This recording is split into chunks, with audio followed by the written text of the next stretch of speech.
Hello, today I'd like to tell you about my experience doing a Soul Level 1 playthrough of the Demon's Souls remake. This originally started out as just a deathless run of the game, but after completing that in only a dozen attempts, half of which ended in the first level due to my own impatience rather than any real difficulty from the game's end, I realized that might be a bit too easy to make a video on, especially for an idiot like me who had well over 100 hours played going into it. Now, I knew if I wanted to make this significantly easier on myself, I could just go on YouTube, look for the best cheese strats for each boss, the safest routes, the best weapons, you get the idea. But that really didn't sound all that fun to me.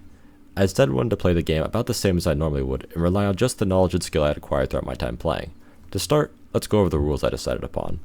First, I knew I didn't want to use the second chance spell, which essentially nullifies the challenge of having a spell health pool by, as the name suggests, giving you a second chance when you normally would have died, and therefore negates much of the challenge of an SL1 run.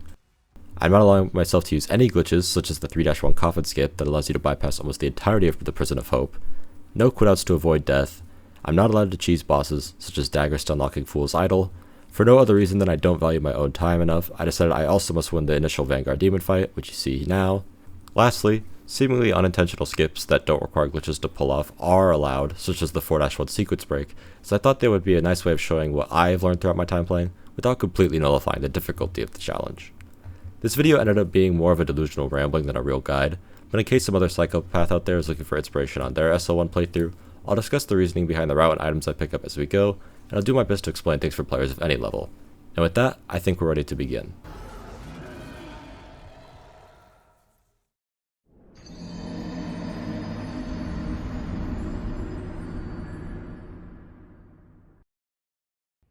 I guess now is as good a time as any to talk about what makes a Soul Level 1 run difficult.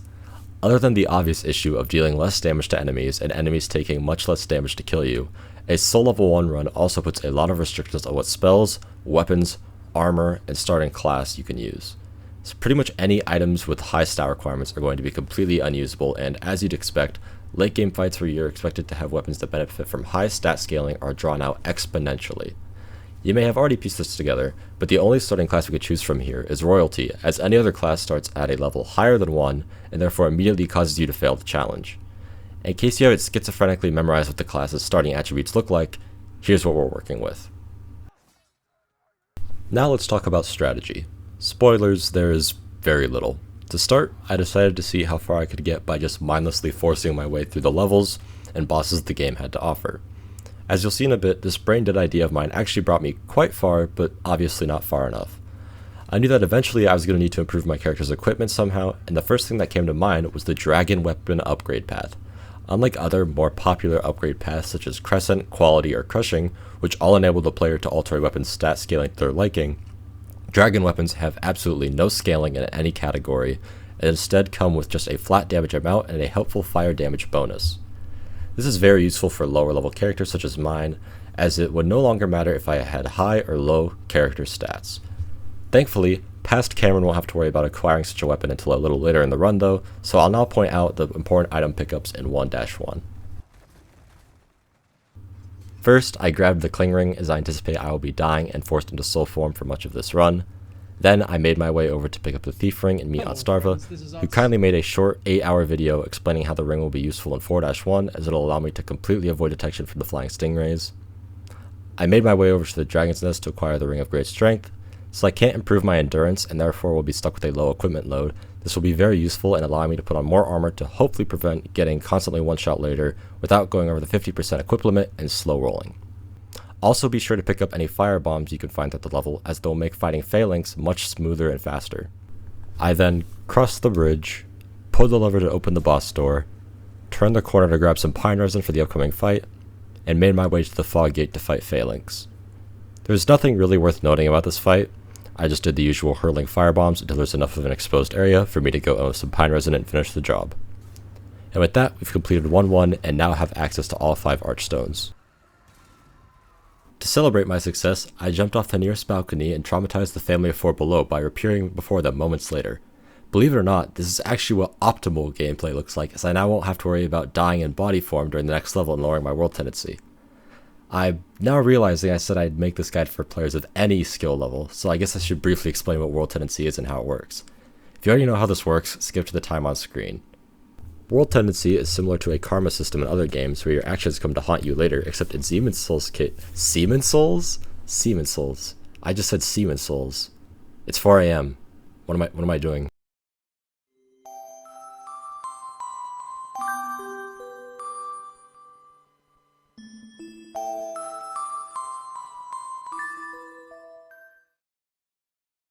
What I meant to say was, in Demon's Souls' case, it's awful and I hate it because the game doesn't even bother telling you the mechanic exists, despite it being very important. Basically, bad deeds such as dying in body form and killing friendly NPCs cause your tendency to shift towards black, which essentially equates to God frowning upon you and telling every enemy to hit harder and fight their black friends who hit even harder and take longer to kill. You may think that sounds a little racist for God, but you would be wrong because it gets worse. Just like the election, we can rig it in favor of the whites by defeating said black people and their employers. Under white world tendency, the blacks are nowhere to be found and we are free to abuse our minors to our heart's content.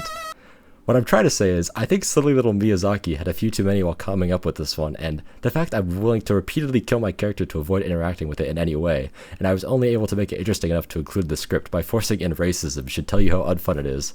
Okay, we can move on, I'm sorry for that. Next, it was time to take on 4-1, and yeah, I might have died to the first skeleton, but really, who's to say?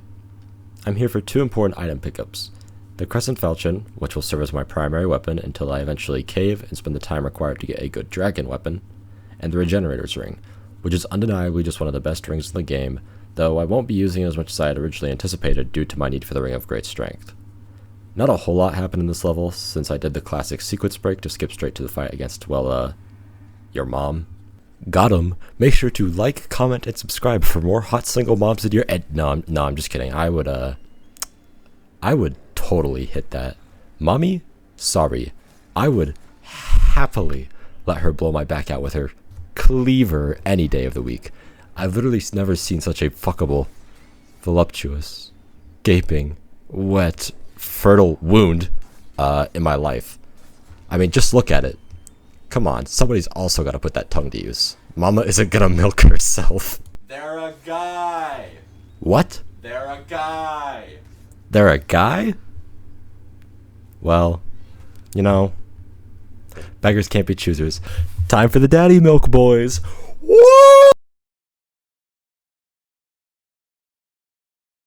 After slaying the Adjudicator, I knew it was time to get an armor upgrade, but only after killing myself in the Nexus again, and yeah, this is gonna get old fast. The first thing that came to mind was the fluted armor set on the first floor of 3-1, so that's exactly where I went. There isn't much to comment on here, I just picked up the necessary keys as I went along, and I of course had to roll through the Ballista's arrows to keep what little pride I had left after my night with the Adjudicator. After that, I made my way up to the tower where the idol's little simp was doing his reviving cuck magic, and made my way down to the boss door. My first attempt was going fairly smoothly until, well, you could probably guess what happened, and thankfully I got it just fine on my second attempt and was politely escorted to Upper Latria. I personally find 3-2 to be one of the hardest levels in the game, especially with the man-eaters at the end, so I decided it made more sense to come back later when I got my dragon weapon. After once again losing it all with a slip and fall, I was off to the second world, which I was planning on now completing all the way through. The only important thing I'll be getting from the first stage is access to the second blacksmith, who will allow me to upgrade my dragon weapons later in the run. Along the way I picked up, I mean the jokes are just writing themselves at this point, guys, come on. I then made my way over to the big funny spider himself and beat him on my first attempt without taking any damage, which, if you could tell based on the fact that I put fucking Family Guy in the video, was a much needed sanity boost. I then, you guessed it, killed myself in the Nexus to stay in soul form, and made my way down to 2-2 shortcut to Flamelurker. I plan on eventually clearing out all of 2-2 that I'm skipping for that sweet dragon weapon I won't shut up about, but I'll talk more about what that'll look like when I actually get around to doing it. For now, I'm just here for the boss.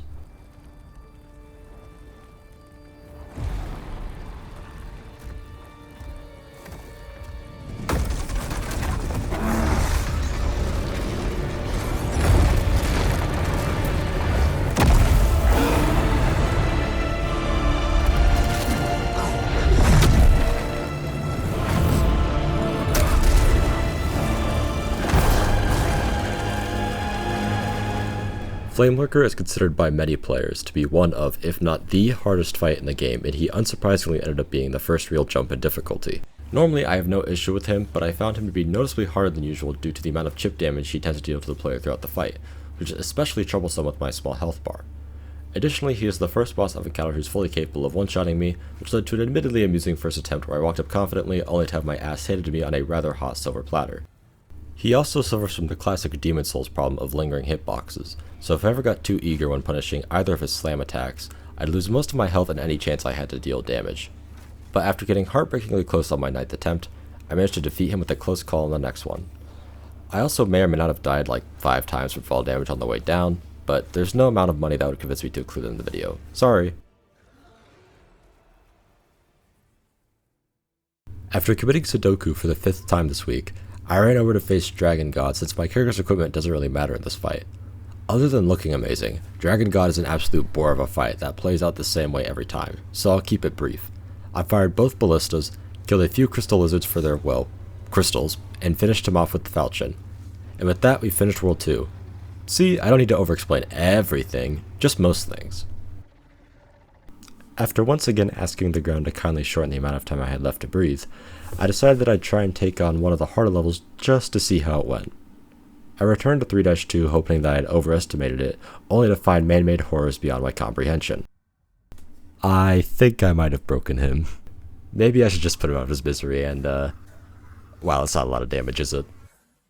This made me a bit worried for what was to come, but you know what? I wasn't scared. Even when things were looking bleak, even when it seemed like today all I'd see is violence in movies and sex on TV, I still searched for those good old-fashioned values on which I used to rely, because I knew that deep down, I was lucky that there was a Family Guy, and hey, I think I just woke my dog up. But like I was saying, despite the fact that enemies were taking noticeably longer to kill, and were noticeably more efficient at separating my neck from my head, I was actually doing pretty well. I managed to release both chains holding up the central heart and only died once at the hands of Evil Squidward on the final staircase leading to the Maneaters. I was actually pretty hopeful going into the Maneater fight. I knew it was probably going to be tough, but I beat Katsura Radon, the hardest boss Miyazaki's bloodstained hands have ever created. Sure, it may have taken 236 tries, but I did it. I was motivated, and I was more than ready to do whatever it would take to beat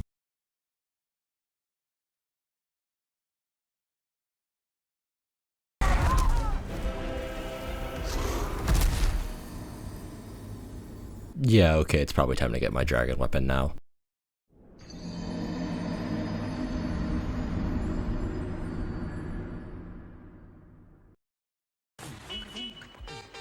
Seatbelts, everyone! Please let this be a normal field trip with a friend? No way! Here's the thing. I knew that there was a dragon longsword and the stones necessary to upgrade it somewhere in 2-2, but I almost never actually go through the maze and instead always just take the shortcut to Flame Lurker, so I really had no clue where to look. And rather than tediously telling you about all the time I spent looking and explaining each pickup because it took 3 fucking hours, I've instead condensed it all into what editing Cameron is sure will be a very funny music montage of him acquiring them.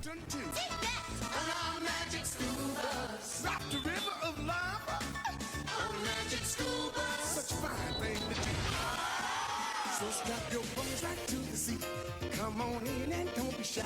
Just to make your day complete. You might get baked into a pie on the magic scuba. Step inside, it's a wild ride. Come on, ride on the magic scuba. So, post-challenge Cameron here. I just looked at the wiki and it turns out I could have just fucking bought all the shards I needed from Immersion and saved myself a lot of suffering, which, Now it was time to head back to the Maneaters, and the fight was, as usual, about as fun as being violently fisted for hours on end. No matter what amount of prep I did, I couldn't get rid of their god-awful AI, so even with my pretty new weapon, I still wouldn't say the fight was all that easy. But it also no longer felt like I was fighting these shitty gargoyles with a dull toothpick, so I guess I can't complain too much. No, I'm just kidding, fuck this boss. Miyazaki, what in the name of a baboon's left nut were you thinking when keeping this in the game? The boss AI here is so bad that it has to return to its reset point in the middle of buttfuck New Mexico every 5 seconds, and sometimes you don't even get a chance to hit it before it leaves. And that's if you're lucky, because sometimes the AI breaks on its way back from the reset point and has to go back to the reset point before it even fucking lands. And sometimes they'll just collide with one of the pillars at a weird angle, which will cause them to fucking animation cancel and immediately start another attack before their cooldown would have normally ended. This shit is so bad, my complaining isn't even restricted to just the original game at this point. I'm mad at Bluepoint for not fixing it either. This remake needs another fucking remake whose only difference is a better version of this boss, ideally a version where it's not even in the game. Additionally, why in the hell is this the boss they decided to bring back in the form of the shitty twin gargoyles in their following games? It's never once worked in a fun or engaging way. Miyazaki, I will literally sacrifice my firstborn child just to, oh hey look, I won. After looking up more synonyms for throwing myself at the ground from a high place, I self-destructed, bought some more medicinal marijuana from Patches, and made my way over to the old monk boss fight to finish World 3. After once again dying to an evil Squidward on the way up the stairs, I managed to make it up to the boss on my second attempt, and real quick, can someone please explain to me why the best self-defense strategy this old guy could come up with during all the time he sat up here waiting was to summon a red phantom who immediately strips him naked and then kills him by sucking the life out of his frail old bones, only to end up also being one of the easiest bosses in the game and dying immediately himself?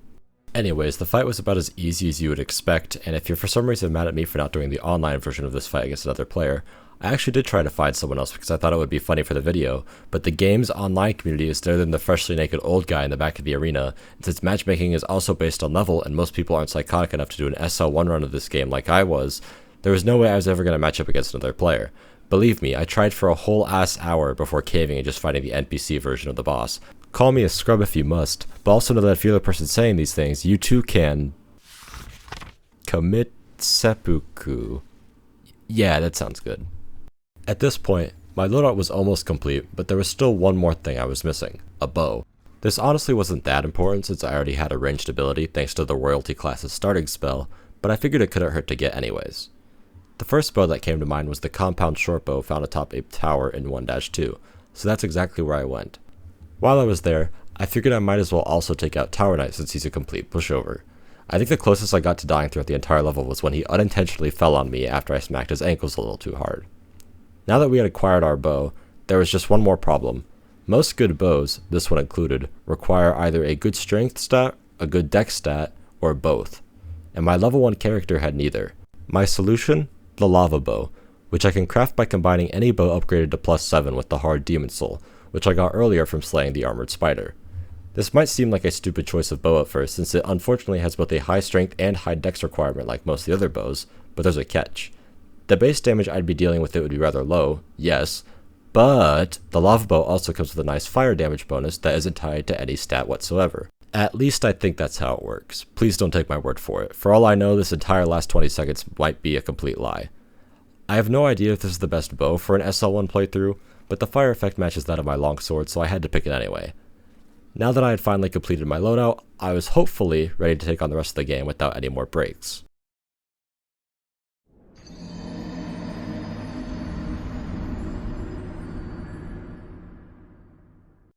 I decided that I might as well start by clearing out the rest of World 4 and made my way over to the second worst level in the game, the Ritual Path. It started out with me putting my new bow to use to take out the Reaper, followed by Patches politely rearranging my spinal structure in record time. Hey guys, it's me Cameron. I really wonder what sound it's gonna make when all this metal armor I'm wearing hits the ground.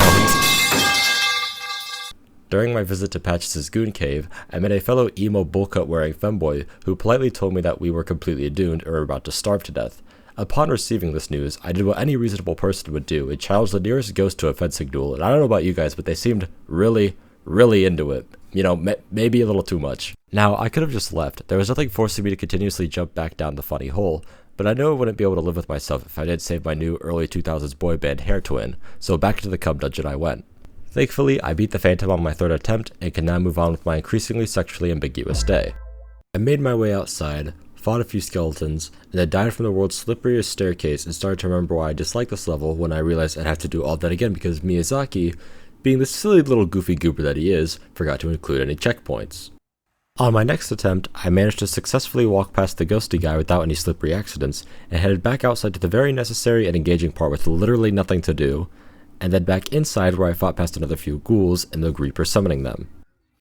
I then ran past the slugs and the explosive orbs that are just randomly chilling in this room for God knows what reason, and walked through the fog gate to fight the old hero who, like Tower Knight, is unfortunately a complete pushover despite having a very cool design and intro cutscene.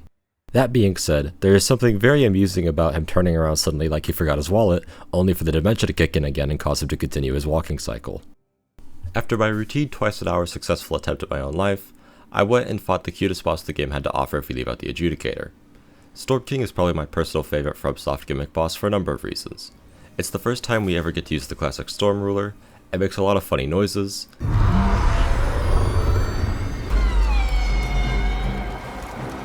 its intro cutscene sets the scene perfectly, and something that I appreciate about this gimmick boss in particular is you're very rarely ever in danger of actually dying and having to restart, which means that, for example, unlike Rykard, who is also a very good fight mind you, the gimmick never wears itself thin.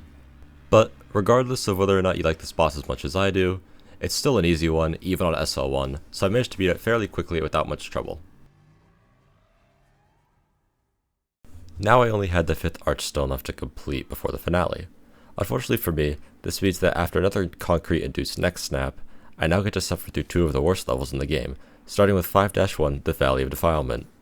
After experiencing my first London handshake, I decided that I would in fact be playing this as slow and safe as humanly possible because, while this level does have a shortcut, it's not a very noticeable one, and basically every enemy here is capable of immediately wiping me off the face of the earth in either one hit or one combo that I can't break out of. So forgive me if the gameplay you're seeing isn't all that thrilling, but I was trying to get through this haphazardly thrown together world with as few restarts as possible. Now that I've bitched my way down to the Fog Gate, it's time for Leechmonger, who is thankfully very easy and doesn't even get a chance to hit me before I put it out of its misery. After succumbing to the sexual tension between me and the floor, it was time for the worst level in the game.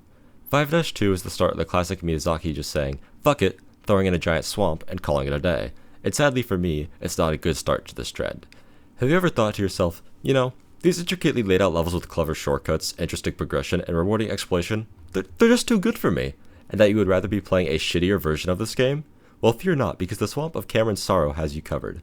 Here we have many wonders, such as the same annoying enemies as the last stage, new annoying jellyfish bastards, and just one shortcut. Yes, that's right, just one shortcut, only accessible at the very end of the stage after passing through a town of the little goblin fuckers that can and will happily unfold your tight little puckered asshole with their heroin-laced shanks and send you right back to the start.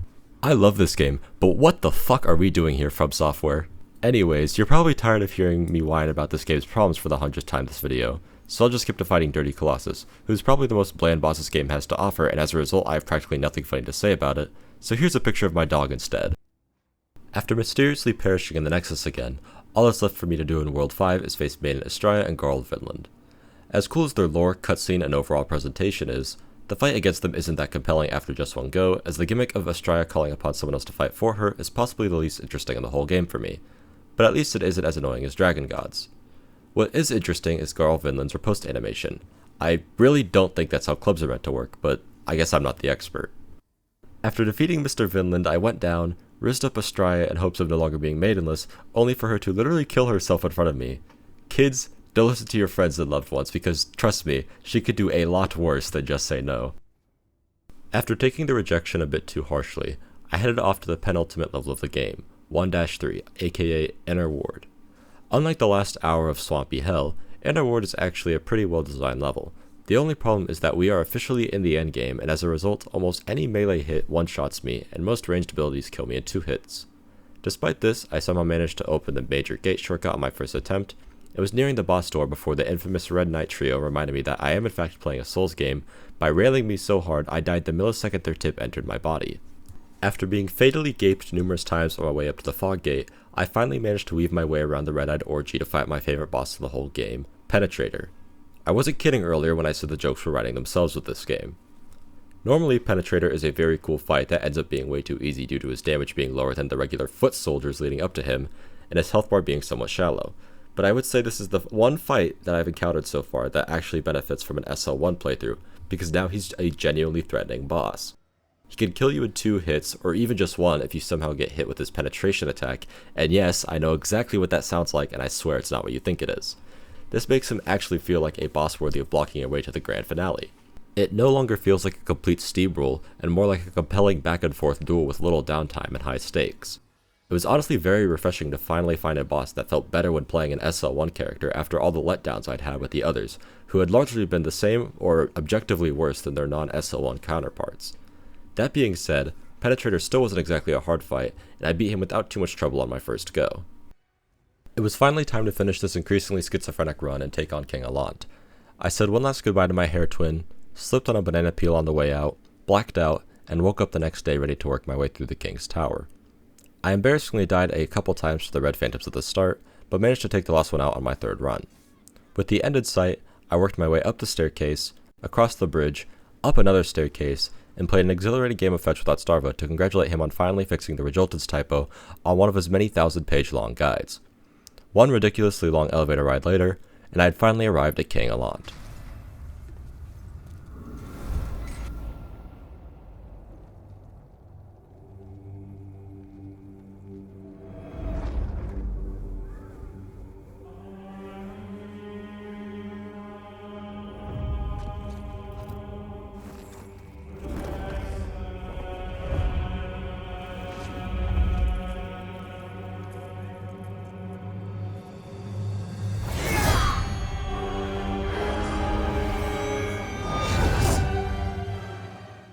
Normally, King Allant is pretty easy, especially for a final boss, but I very quickly ran into an issue while fighting him.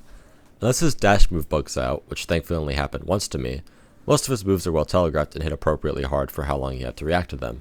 However, he has one overhand attack that comes out incredibly fast and does just enough damage to one-shot me. I actually went back and counted, and it seemingly takes 26 frames for the attack to come out, so less than half a second when playing on 60 frames per second. My snail brain was able to react to it some of the time when he whipped it out, but he really liked using this attack. Thankfully, all his other moves are easy to dodge with lengthy visual indicators, so I can allow myself to focus on slowly looking out for the startup of the overhead without really worrying about missing the timing for another attack. I probably wouldn't be as salty about this attack's existence if it weren't for the fact that there's a minute-long elevator ride preceding every encounter with him, but here we are. Anyways, a few frustrating deaths later, and I'd managed to take him out on my 8th attempt, and with that, the run was basically complete. All that was left to do was descend below the Nexus with this strange woman I'd never met and slay the Slug King. I don't really know what else to say.